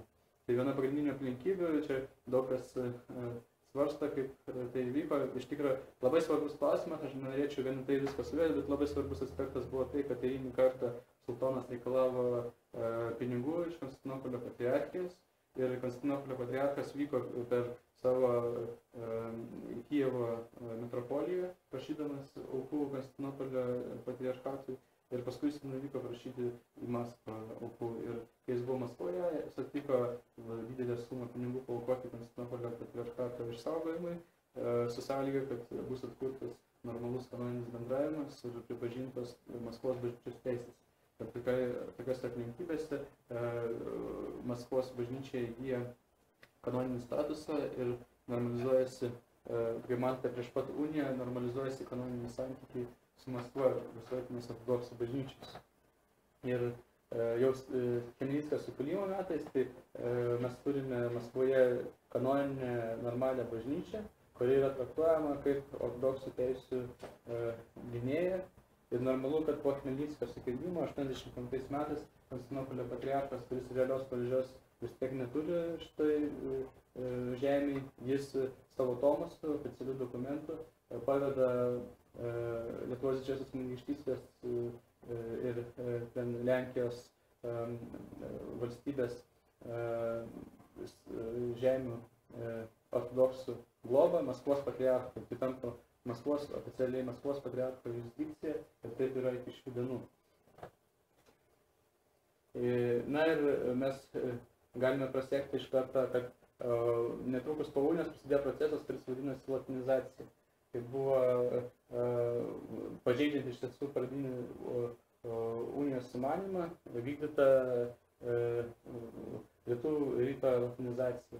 Na ir pirmiausia, aš jau minėjau faktą, kad privilegijos nebuvo suvienodintos ir svarbiausias įvykis latinizacijai tai buvo Zamoisko sinodas 1720 metų. Unitų sinodas, kuris priėmė du nutarimus. Pirmas nutarimas tai buvo maldose ortodoksų ir liturgiją, skaitant tikėjimo išpažinimą, pridėti filioklį. Nors buvo susitarta Bresto unijoje, kad šito pridėjimo nebus, 720 metais nutarėme pridėti. Ir nuo to laiko, čia yra unitų maldynas, nuo to laiko unitų maldynuose yra, kai spausdinamas tikėjimo išpažinimas, tai tuoj parodysiu. Tai pridėjimas filioklio yra, aš persiųsiu, įdedamas latiniškas laužtinėse skliaustuose. Galite persiųsti. Galima skaityti ar ne? Galima skaityti, galima neskaityti. Čia yra... Saisina, ne? Jo. Taip. Jo, Įsina. Įsina. Nėra latiniško žodžio, yra tiesiog... Taip. Ir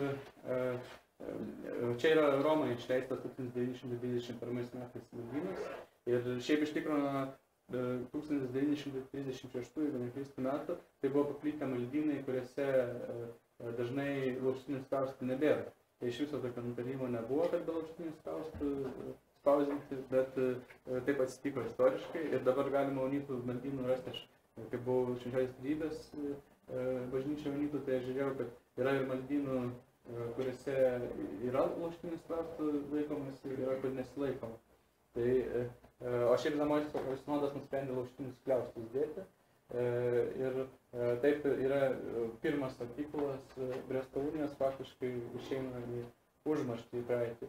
Ir antras dalykas, keičiama kunigų išvaizda. Nutariama, kad tie ortodoksų papročiai dėl kunigų išvaizdos, apranga kitokia, barzda ir taip toliau, kad jie per daug skyrė lotynų apeigų ir graikų apeigų katalikus.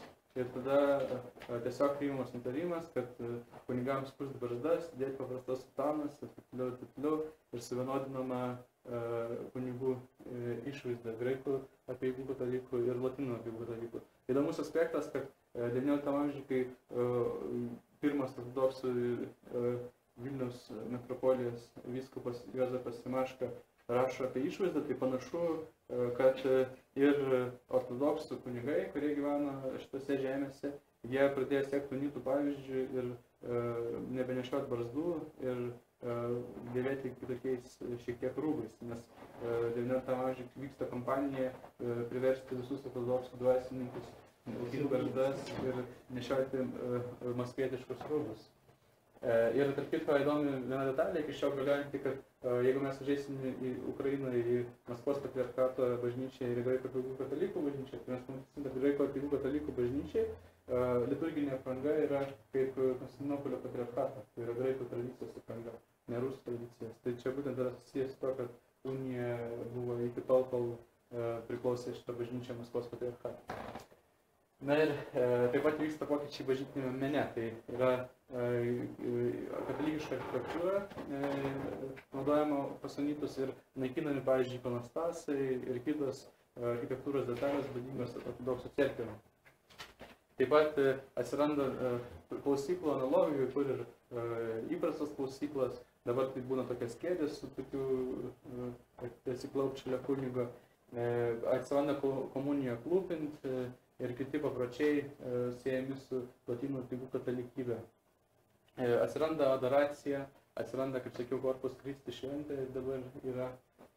Ir 20 amžiuje iškyla celibato klausimas, kuris ypač paaštrėja, kai dėl migracijos iš Rusijos imperijos bėgimo kunigų prasidėjusio 19 amžiuje ir paskui ir iš kolonizuojamas Galicijos, taip pat bėgimas kunigų į vakarus, sudaro situaciją, kaip, pavyzdžiui, Jungtinėse valstijose, lotynų apeigų vyskupijoje atsiduria didelė diaspora graikų apeigų katalikų su graikų apeigų kunigais, kurie turi šeimas.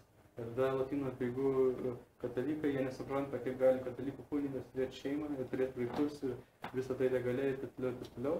Ir tada įvyksta visiškai netikėtas dalykas, tai dažnai lotynų apeigų vyskupai, kurių tai yra jurisdikcija, pradeda suspenduoti graikų apeigų katalikų kunigus ir buvo faktiškai vestas reikalavimas visiems naujam kunigam laikytis celibato, kuris buvo panaikintas jau faktiškai po Antro Vatikano susirinkimo. Ir buvo didelė problema čia, paskui kalbėsime apie Lvovo sinodą, kai daug kunigų negalėjo turėti šeimos, privalėjo laikyti celibatą.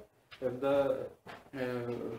kaip jie sugalvodavo pereidami į ortodoksų bažnyčią, taip sakant, išsižadėti katalikybės, sakyti, kad viskas katalikybėje buvo klaida ir prašyti, kad jam leistų iš naujo susituokti ir iš naujo priimti kunigo šventimus. Tai yra, jie kadangi buvo priversti laikytis celibato, tai pirmą kartą susituokti.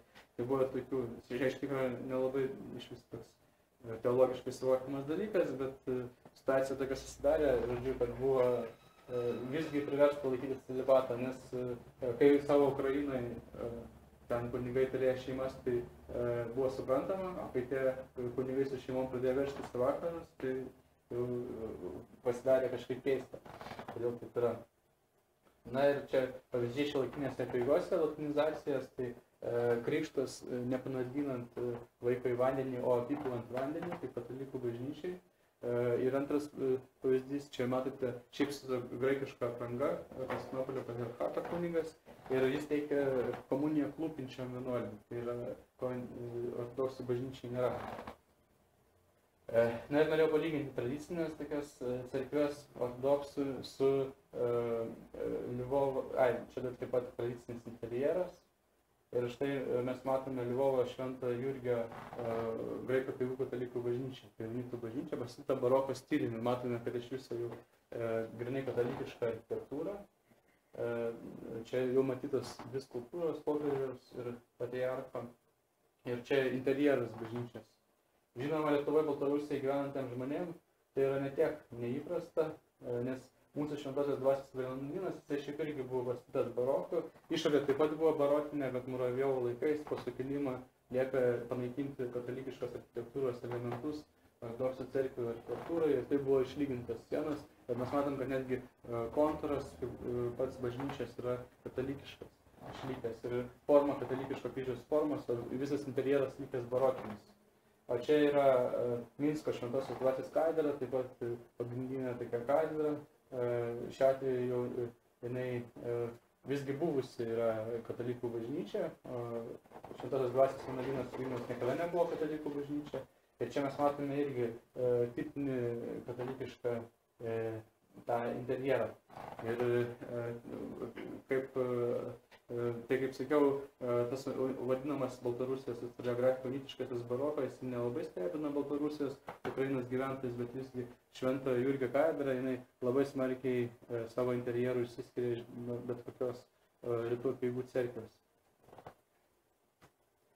Na ir aišku, didžiausias kultūrinis skirtumas atsiranda po ATR padalijimų, kai Galicija, vakarų Ukraina atitenka Austro-Vengrijai, rytų Ukraina atitenka Rusijos imperijai, taip pat Baltarusija ir Vilniaus kraštas. Ir efektyviausiai unijos naikinimas, kaip jau sakau, unijos naikinimas buvo vykdomas Rusijos imperijai ir Baltarusijai Vilniaus krašte, tai jis buvo gana efektyvus ir tai jie aptarsim. Pirmiausia, norėčiau pašnekėti apie unitus Galicijoje.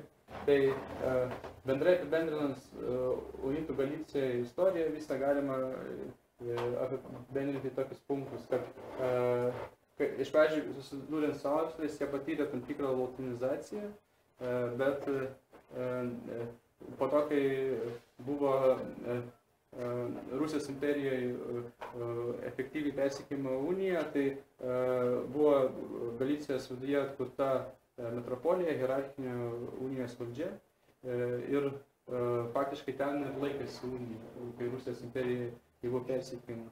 O didžiausias smūgis unijai tai buvo tarpukario metai, kai Galicija priklausė Lenkijai ir tuo metu vyko aktyvi polonizacija.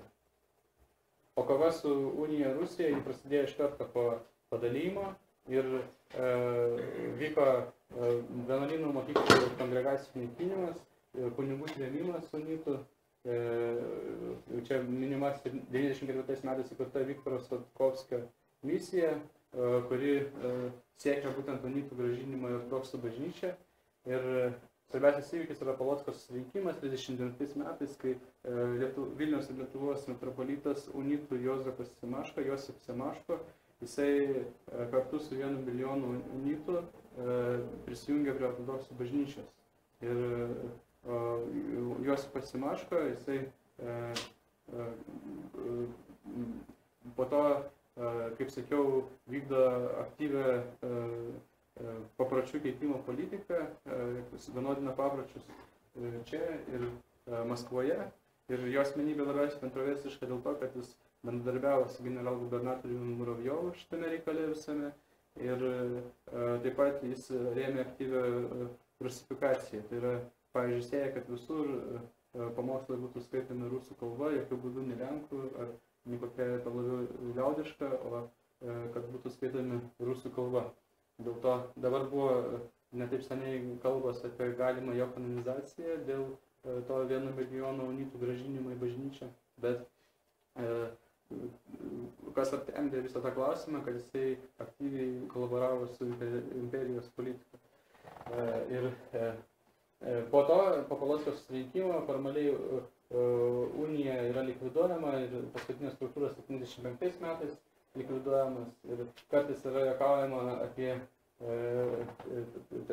3 unijos likvidacijas, kad unija buvo likviduojama ir likviduojama, bet paskui vis tiek unitai liko ir unitų bažnyčia irgi išliko. Čia Juozapas Semaška. Sovietmečių pagrindinis įvykis Ukrainos okupacija, po Molotovo-Ribentropo akto visa Ukraina atitenka Rusijos valdžiai.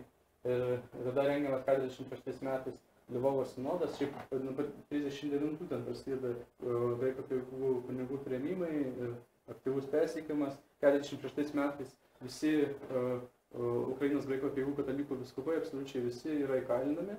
Tada rengiamas susirinkimas iš tų kunigų, kurie sutinka atvykti, vien kunigai Lvove, jie priima nutarimą grįžti į ortodoksų bažnyčią ir formaliai Sovietų Sąjungoje unija yra naikinama ir graikų apeigų katalikų tikėjimas tampa nelegaliu, tokia bažnytinė organizacija neegzistuoja. Ir 47-49 metais vyksta analogiškas susidorojimas su Užkarpatės unitais, kurie priklauso tai minėtai kitai unijai, Rusėnų graikų apeigų katalikų bažnyčiai. Na ir visas sovietmetis tai yra pogrindinės bažnyčios laikas, tai čia yra kadrai iš pogrindinės bažnyčios liturgijos, kur paprasčiausiai name įrengta niša, kurioje yra altorius ir nelegaliai susirinkę meldžiasi žmonės. Daug labai unitų buvo kalinami, prieinami ir panašiai. Ir formuojasi šiuolaikinis unitų bažnyčios identitetas, kuris susideda iš dviejų dalių. Tai visų pirma, unitų bažnyčia save pozicionuoja kaip kankinių bažnyčia, kuri visą sovietmetį buvo persekiojimas, skirtingai nei bet kokia kita bažnyčia, jie absoliučiai neturėjo jokio teisinio statuso, jie buvo visiškai nelegali ir vien už tai, kad žmogus buvo unitų bažnyčios kunigas, jis galėjo būti įkalintas kaip dalyvaujantis antivalstybinėme susibūrime. Ir antroji dalis identiteto, kad unitų bažnyčia save pozicionuoja kaip ukrainietiška bažnyčia, kaip ukrainietiškumo bastionas. Ir svarbiausias įvykis sovietmečių, katalikų bažnyčia yra antras Vatikano susirinkimas, kuriuo mes ir pabaigsim šitą paskaitą, kur, atsiprašau, kuri jau šiek tiek užsitęsė. Ir antram Vatikano susirinkime kardinaliai keičiasi katalikų bažnyčios požiūris į ortodoksų bažnyčią ir į rytų apeigas. Pačioje katalikų bažnyčiai vyksta milžiniški liturginiai pokyčiai, kaip šitas dvi nuotraukas. Kairėje yra tridento liturgija, dešinėje po vatikaninė liturgija. Ir pirmiausiai leidžiami dekretai ir ekumenizmą, apie ekumenizmą ir norėjau čia pacituoti Unitatis ir integracija dokumentą, kur parašyta: gilinantis į apreikštą tiesą dieviškiesiams dalykams pažinti ir išpažinti, rytuose naudotasi kitokiais metodais ir eita kitais keliais negu vakaruose. Todėl nenuostabu, kad kai kurios apreikštojo slėpinio atžvilgius kartais vieni, kartais kiti geriau įžvelgia ir aiškiau nušviečia. Ir reikia pasakyti, kad dažnai įvairios teologinės formulės veikiau papildo vieną kitą, negu prieštarauja viena kitai. Pripažinta, kad autentiškos rytų teologinės tradicijos ypatingai įsišaknyjusios šventajame rašte, jas puoselėja ir išreiškia liturginis gyvenimas, jos minta gyva apaštalų tradicija ir rytų tėvų bei dvasinių autorių raštais, jos padeda prideramai gyventi ir net tobulai kontempliuoti krikščioniškąją tiesą. 64 metais dar vykstant susirinkimui, ortodoksų Konstantinopolio patriarchas Atinagoras ir Romos popiežius Paulius VI panaikino vienas kitą atžvilgių ekskomunikas ir taip bent jau pirmas žingsnis padaromas panaikinti schizmą. Ir katalikų bažnyčia skelbia programą unitų bažnyčiai, kuri vadinasi delatinizacija.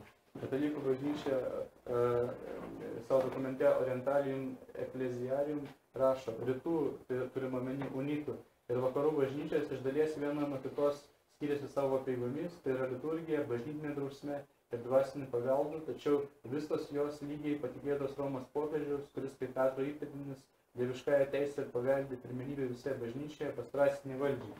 Tai yra visiškai pripažįstamas tiek ortodoksų bažnyčios apeigų ir teologijos teisėtumas ir pagrįstumas, tiek unitų apeigų teisėtumas ir pagrįstumas ir teologijos skirtumų. Ir teigiama, kad reikia jos puoselėti. Ir įvykusią latinizaciją žvelgiama neigiamai. Ir teigiama, kad reikia grįžti prie ortodoksų bažnyčios tradicijų, prie ortodoksų bažnyčios gyvenimo ritmo ir prasideda tas procesas, kaip sakiau, delatinizacija. Šioje nuotraukoje Romos popiežius Jonas Paulius II tarnauja Švento Jono auksaburnio liturgija, kuri naudojama ortodoksų bažnyčiai, naudojama ir graikų apeigų katalikų bažnyčiai. Kaip atsakas į delatinizacijos procesą, čia įdomi detalė, susikūrė Ukrainoje Šventojo Zapato Pancevičiaus kunigų draugija, kuri yra, taip sakant, draugystė su Pijaus X kunigų draugija, tai Pijaus X jie pasisako už iki Vatikaninės apeigas ir taip toliau. Tai Zapato Pancevičiaus kunigų draugija kovoja su delatinizacija, jie už iki Vatikaninę unitų bažnyčią eina. O kita įdomi organizacija jau tokia kanoniška, tai yra Studitų Regulos vienuoliai, kurie gyvena pagal Teodoro Studito regulą. Ir kaip jūs matote, šitas vienuolis atrodo kaip ortodoksų vienuolis, nes jie pasisako už radikalų grįžimą prie ortodoksų bažnyčios tradicijos. Jie nebenešioja tokių apdarų kaip, pavyzdžiui, bazilijonai, jie nešioja tokius pat apdarus kaip ortodoksų vienuoliai ir visame kame jie bando grįžti prie to.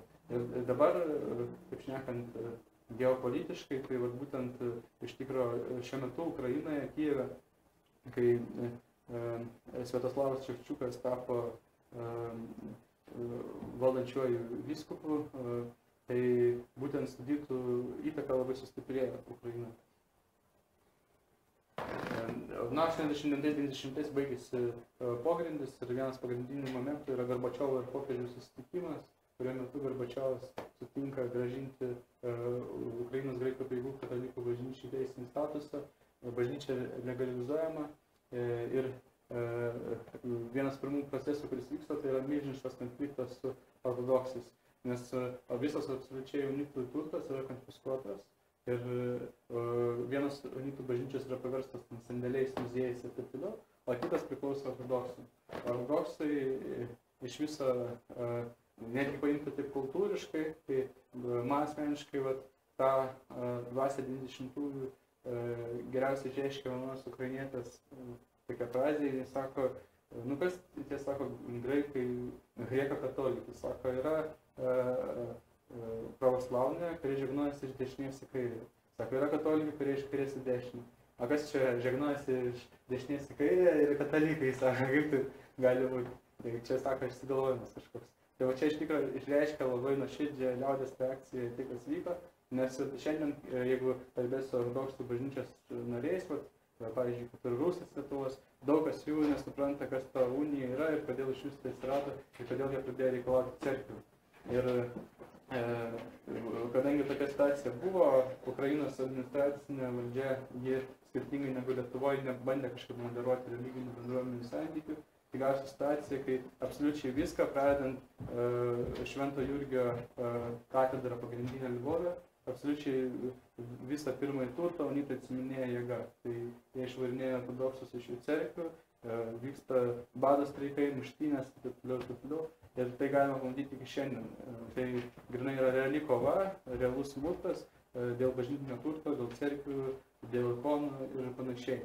Nes jokio normalaus dialogo nebuvo, o viskas prasidėjo iš vienos pusės neigimų, iš kitos pusės aštrių konfliktų ir teigimų, kad mes turim teisę tai pasiimti ir viskas. Ir kitas procesas, kuris vyksta, tai žinoma modernizacija, kadangi buvo pogrindinė bažnyčia, tai neturėjo galimybės kaip ir Lietuvoje, iš esmės katalikų bažnyčia net nebūdama pogrindinė, neturėjo galimybės plačiai gyveninti antro Vatikano susirinkimo nutarimų, taip ir Ukrainoje to labiau pogrindinė bažnyčia menkai turėjo galimybę gyveninti tos nutarimus ir po 90-ųjų ta antro Vatikano dvasia ateina į graikų apeigų katalikų bažnyčią. Na ir svarbus dar dokumentas 93 metų Balamandos susitarimai tarp ortodoksų bažnyčios ir katalikų bažnyčios, kuriame abi delegacijos ortodoksų ir katalikų susitarė, kad unitizmas yra atmetamas kaip būdas siekti vienybės, nes jis prieštarauja abiejų mūsų bažnyčių tradicijoms. Akivaizdu, kad lietuvių katalikų bažnyčios turi teisę egzistuoti ir tenkinti savo tikinčiųjų poreikius, tai yra antras punktas, ties kuriuo sutarėma. Ir trečias punktas, dėl kurio susitarėme, kad atmetamos visos prozelitizmo formos. Tai yra, susitarėme, kad katalikai nebevykdys misijos ortodoksų atžvilgių, ypač tokiose valstybėse kaip Ukraina ir Rusija. Tai yra labai svarbus dokumentas, kuris pastoviai iškyla ir dabar prieš metus, pavyzdžiui, Ilarijonas Laupėjevas, metropolitas, ortodoksų bažnyčios, jisai Romoje, būtent prieštaraudamas unitų vykdomam veiksmam šiuo metu Ukrainoje, jisai Romos popiežių priminė Balamandos susitarimus, kad buvo susitarta, kad tai nėra tas kelias. Na ir čia tokios nuotraukos, kurios tą modernizaciją minėtą vaizduoja, tai yra Sviatoslavas Ševčiukas, vyriausiasis vyskupas, arba kaip ukrainiečiai vadina kai kada ir patriarcho, nors popiežius statusą nepripažįsta patriarcho. Čia yra Kijevo Kristus prisikėlimo katedra, kuri modernia architektūra pastatyta, tai vaizduoja tą tokį kontrastą. Lvove viena katedra gali būti labai moderni, o kita labai senovinė. Tai tokie kontrastai koegzistuoja Unijoje. Na ir čia vidus tos bažnyčios, čia susitikimas su popiežiumi Pranciškum, čia su Bartolomėjus patriarchas Konstantinopoliu susitinka su popiežiumi Pranciškum, ekumenizmą, taigi vaizduojant nuotrauką.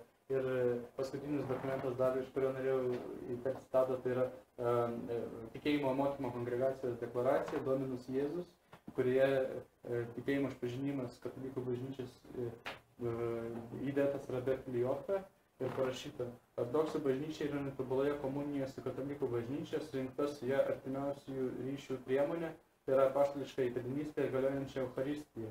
Jos ortodoksų bažnyčios yra tikros vietinės bažnyčios.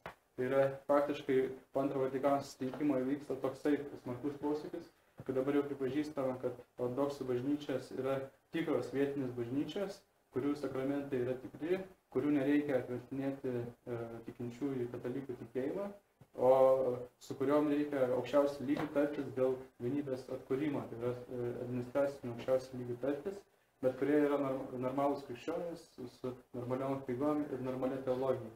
Tai yra milžiniškas toksai tas posūkis. Ir apibendrinant, aš norėjau pabrėžti tos kelius momentus, kad Unijai visgi nepavyko panaikinti ortodoksų katalikų schizmos, tai to požiūriu Unija buvo nesėkminga. Ir šiandien unitai taip pat yra katalikų ir ortodoksų ekumeninio dialogo toks suklupimo akmuo, labai sudėtingas. Bet kita vertus, Bresto unija buvo pirma sėkminga bažnytinė unija tokio masto, o sėkminga tuo atžvilgiu, kad visgi jį buvo ilgalaikė. Jie bandė ne vieną kartą likviduoti ir skelbdavo, kad jį likviduota, bet jį vis tiek išliko ir graikų apeigų dalykai išliko.